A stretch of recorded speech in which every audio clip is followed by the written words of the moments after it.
එන්තැල්පි කියන සරලව කිව්වම මොකද්ද? මවුලයකට සිදුවන තාප වෙනස. මේ මවුල ගාන එතන සීමාකාරී මවුල ගාන.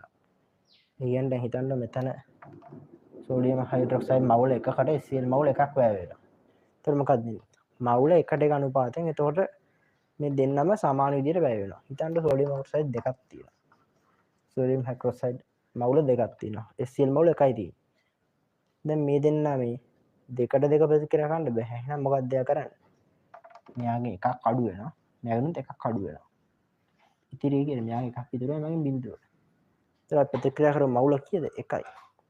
එකයි ප්‍රතික්‍රියා කරලා තියෙන්නේ. දෙකක් තිබ්බා කියලා දෙකම ප්‍රතික්‍රියා කරන්නේ නැහැ. ඒතර මෙයා සීමාකාරී. අපි කියන අඩුවෙන් තියෙන මවුල ගන්න තමයි වැය වෙන්නේ. ගොඩක් තියෙන කෙනාව නෙමෙයි. සාමාන්‍යයෙන් තියෙන අඩු මවුල ගන්න තමයි වැය වෙන්නේ. අපි ඒකට කියනවා සීමාකාරී මවුල ගන්න කියලා. අපි මේ ඩෙල්ටා කිව්ව බෙදන්න ඕනේ කීයෙන්ද?